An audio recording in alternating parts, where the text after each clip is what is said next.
ranar Lahadi maimakon mu shiga aji mu kantar ɗaliban nan da a tara su a masallaci sai ka dinga yin wannan karatun shine za ku ga yana fitar da karatun a sigan muzakkira kuma duk sanda ya je ƙarshe zaga ya ce ta ishrafi ma'ahad ashabul kafi wannan dalili kenan aka fara wannan karatu ya sa sira ya san alfiyatu siyar ya nemi mata sharhi in an yi karatun sai a ɗiba a kai rediyo Allah ya bawa karatu kabuli saboda me saboda bayanin annabi ashe ba a zagin kowa a lokacin saboda kai bai yi kwari ba a gira ba a lokacin ba a zagin kowa bayanin annabi ake yi ka san kuma mutanen Kano yadda aka rene su akan manzon Allah yawwa saboda haka kowa da babba da karami da yaron jahili da labani da na kauye da shawarar jahili a cikin masallacin ake yin karatun sannan dudu mutum nawa ne a cikin masallacin waye ba shi wannan iyata din da Tarabi Musa Kwankwaso sai na gama sai ku ji irin butacin da ya masa na ɗaya kenan na biyu bayan ya bashi ya saka shi a kwamiti ya sa shi ya bashi fili yawwa kana na zauna a gina shi ba ban possible ne ya sanar dan shine yake da mukamin Ali Baba a yanzu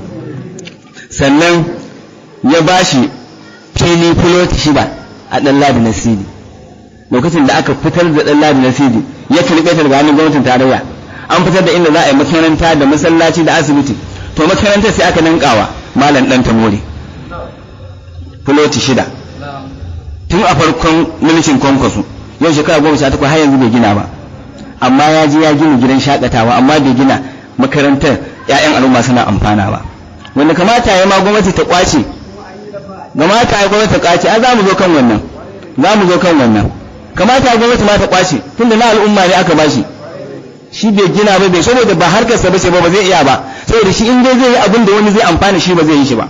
harkar makaranta ko baka isa ka yi ta kai dai ba kun ji wannan abu uku kenan bayan plotin dan Ladi Nasiri ya zo ya bashi uwa uba filin mushi inda yanzu cibiyar ashabul kafi take wannan kankamewan filin a cikin gari waye ya bashi shi Dr. Rabi'u Musa Kwankwaso bayan nan da ya bashi bayan an kewaye mutanen gwa suka je an tare musu hanyar ruwa kaza suka taso haya ya sake komawa gurin Kwankwaso lokacin ma baya gwamna yana ministan tsaro sai ya zo gina masa wannan kwatar ya zagaye ta daina shiga filin wannan ginin kwatar da Tarabi Musa Kwankwaso ne yi masa ita kun ga abu hudu kenan ko biyar ko shida uwa uba a wannan lokacin Kwankwaso yana ministan tsaro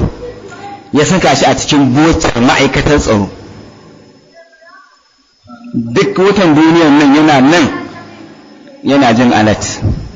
kuma me nauyi alat din dubunnan ɗaruruwa ne wallahi sai ya musa sai yanzu an gaya masa ko nawa ne waye ya masa wannan